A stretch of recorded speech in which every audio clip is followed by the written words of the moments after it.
Public ಟಿವಿಯ big exclusive ಸುದ್ದಿ ಒಂದಿದೆ. ಸರ್ಕಾರಿ ಅಧಿಕಾರಿಗಳ ನಡುವೆ ಬೀದಿ ಕಾಳಗ ಆಗಿರ್ತಕ್ಕಂಥ ಒಂದು ಬಿಗ್ ಎಕ್ಸ್ಕ್ಲೂಸಿವ್ ಸ್ಟೋರಿ. ಹಾಗಾದ್ರೆ ಯಾರು ಆ ಸರ್ಕಾರಿ ಅಧಿಕಾರಿಗಳು ನೋಡ್ತಾ ಹೋಗೋಣ.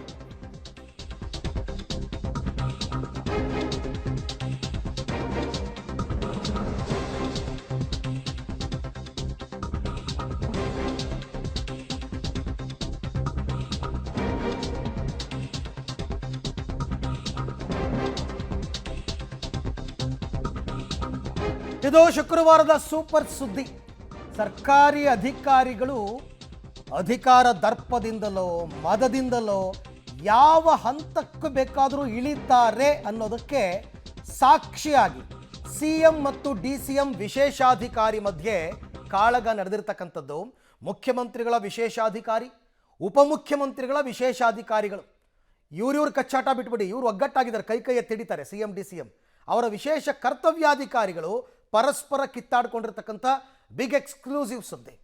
ಹಾಗಾದರೆ ಎಲ್ಲಿ ಈ ಘಟನೆ ನಡೆದಿದ್ದು ಮತ್ತು ಯಾರ ನಡುವೆ ಯಾವ ರೀತಿ ಅಧಿಕಾರದ ಮದದಿಂದ ಇವರು ವರ್ತಿಸಿದ್ದಾರೆ ಅನ್ನೋದಕ್ಕೆ ಡೀಟೇಲ್ಸನ್ನು ನಿಮಗೆ ನಾವು ಕೊಡ್ತಾ ಹೋಗ್ತೀವಿ.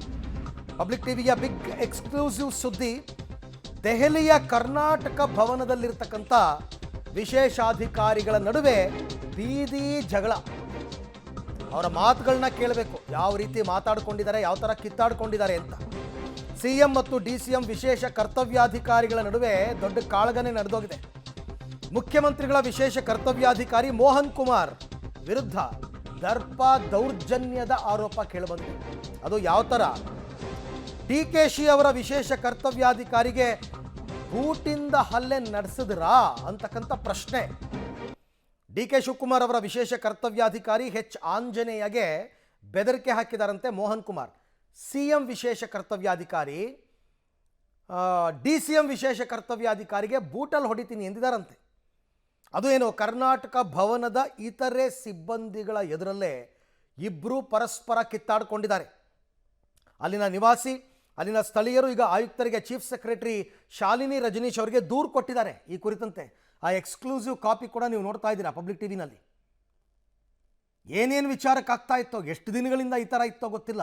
ಸಾಮಾನ್ಯವಾಗಿ ದೆಹಲಿಯಲ್ಲಿ ಮುಖ್ಯಮಂತ್ರಿಗಳ ವಿಶೇಷ ಕರ್ತವ್ಯಾಧಿಕಾರಿಗಳು, ಉಪಮುಖ್ಯಮಂತ್ರಿಗಳಿದ್ದರೆ ಅವರ ವಿಶೇಷ ಕರ್ತವ್ಯಾಧಿಕಾರಿಗಳು ಇರ್ತಾರೆ.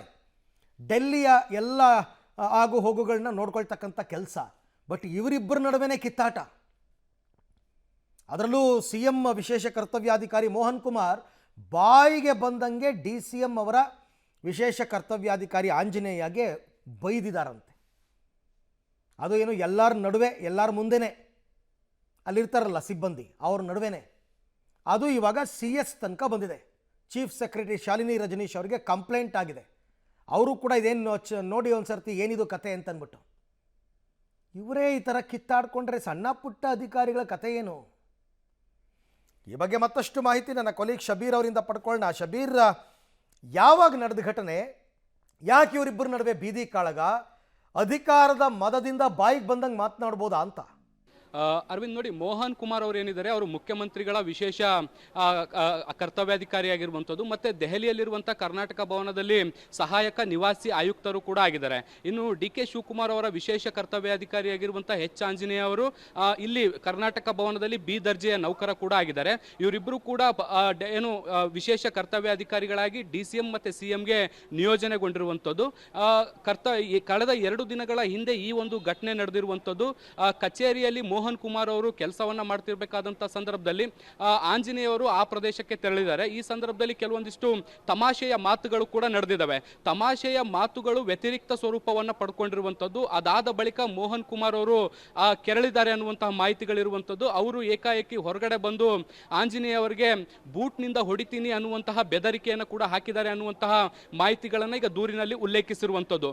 ದೂರಿನ ಪ್ರತಿ ಕೂಡ ಈಗ ಪಬ್ಲಿಕ್ ಟಿವಿಗೆ ಲಭ್ಯ ಆಗಿರುವಂಥದ್ದು. ದೂರಿನಲ್ಲೂ ಕೂಡ ಬಹಳ ಸ್ಪಷ್ಟವಾಗಿ ಉಲ್ಲೇಖಿಸಲಾಗಿರುವಂಥದ್ದು. ಈ ದೂರನ್ನ ಮುಖ್ಯವಾಗಿ ಸರ್ಕಾರದ ಮುಖ್ಯ ಕಾರ್ಯದರ್ಶಿಗಳಿಗೆ ಮತ್ತೆ ದೆಹಲಿ ಕರ್ನಾಟಕ ಭವನದ ರೆಸಿಡೆನ್ಸ್ ಕಮಿಷನರ್ ಏನಿರ್ತಾರೆ, ನಿವಾಸಿ ಆಯುಕ್ತರು, ಅವ್ರಿಗೂ ಕೂಡ ಸಲ್ಲಿಕೆ ಮಾಡಿರುವಂಥದ್ದು.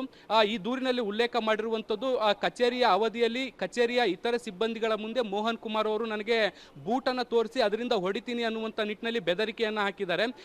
ಈ ಹಿಂದೆಯೂ ಕೂಡ ಈ ರೀತಿಯಾದಂಥ ಸಾಕಷ್ಟು ಘಟನೆಗಳು ಬೇರೆ ಬೇರೆಯವರ ವಿಚಾರಕ್ಕೂ ಕೂಡ ಆಗಿತ್ತು. ಸೊ ಹೀಗಾಗಿ ನನಗೆ ಈ ಒಂದು ವಿಚಾರದಲ್ಲಿ ಬೆದರಿಕೆ ಇದೆ, ನೀವು ನನಗೆ ರಕ್ಷಣೆಯನ್ನು ಕೊಡಬೇಕು ಮತ್ತೆ ಇದಕ್ಕೆ ಸಂಬಂಧಪಟ್ಟಂತೆ ಕ್ರಮವನ್ನು ತೆಗೆದುಕೊಳ್ಬೇಕು ಅನ್ನುವಂಥ ನಿಟ್ಟಿನಲ್ಲಿ CS ಶಾಲಿನಿ ರಜನೀಶ್ ಅವರಿಗೆ ಪತ್ರವನ್ನು ಬರೆದಿದ್ದಾರೆ ಮತ್ತೆ ನಿವಾಸಿ ಆಯುಕ್ತರಿಗೂ ಕೂಡ ಪತ್ರವನ್ನು ಬರೆದಿದ್ದಾರೆ. ಈ ಒಂದು ಪತ್ರವನ್ನು ಪರಿಗಣಿಸಿರುವಂತಹ ಶಾಲಿನಿ ರಜನೀಶ್ ಅವರು ಕೂಡ ಈಗ ಇದ್ರ ಬಗ್ಗೆ ಪರಿಶೀಲನೆಯನ್ನು ನಡೆಸಬೇಕು ಅನ್ನುವಂಥ ನಿಟ್ಟಿನಲ್ಲಿ ಅಧಿಕಾರಿಗಳಿಗೆ ಸೂಚನೆಯನ್ನು ಕೂಡ ಕೊಟ್ಟಿರುವಂಥದ್ದು.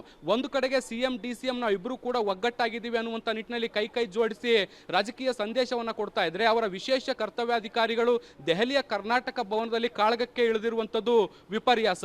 ಅರವಿಂದ್, ರೈಟ್. ಅಂದರೆ ಇವರಿಬ್ಬರ ನಡುವೆ ಮೊದಲಿಂದನೂ ಹೀಗೇನಾ ಕಿತ್ತಾಟ? ಏಕಾಏಕಿ ಆ ಥರದ್ದು ಆಗಿದ್ದ? ಆಮೇಲೆ ಈಗ ಏನಾದರೂ ಕ್ರಮ ಆಗಿದೆಯಾ ಇವ್ರ ವಿರುದ್ಧ, ಮೋಹನ್ ಕುಮಾರ್ ವಿರುದ್ಧ? ಹೇಗೆ? ಸದ್ಯಕ್ಕೆ ಯಾವುದೇ ರೀತಿಯಾದಂಥ ಕ್ರಮಗಳಾಗಿಲ್ಲ ಅರವಿಂದ್. ಸದ್ಯಕ್ಕೆ ಆಂತರಿಕ ತನಿಖೆ ನಡೀತಾ ಇರುವಂಥದ್ದು.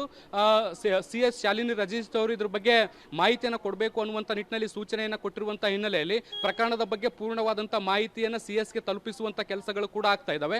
ಇದಾದ ಬಳಿಕ ಯಾವ ಕ್ರಮ ಆಗುತ್ತೆ ಅನ್ನುವಂಥದ್ದನ್ನು ಕಾದು ನೋಡಬೇಕು. ಆದರೆ ಇಬ್ಬರು ಅಧಿಕಾರಿಗಳ ನಡುವೆ ವೈಮನಸ್ಸಿತ್ತ ಅನ್ನುವಂಥದ್ರ ಬಗ್ಗೆ ಸ್ಪಷ್ಟವಾದಂಥ ಮಾಹಿತಿಗಳಿಲ್ಲ. ಆದರೆ ತಮಾಷೆಯ ಮಾತು ವ್ಯತಿರಿಕ್ತ ಸ್ವರೂಪವನ್ನು ಪಡ್ಕೊಂಡಿದೆ ಅನ್ನುವಂಥದ್ದು ಕರ್ನಾಟಕ ಭವನದ ಕೆಲವು ಸಿಬ್ಬಂದಿಗಳು ಹೇಳ್ತಾ ಇರುವಂಥದ್ದು. ಮತ್ತೆ ಪತ್ರದಲ್ಲೂ ಕೂಡ ಇದನ್ನು ಉಲ್ಲೇಖಿಸಲಾಗಿದೆ. Arvind, right. Thank you Shabbir, ತಮ್ಮೆಲ್ಲ ಮಾಹಿತಿಗಾಗಿ ಧನ್ಯವಾದ.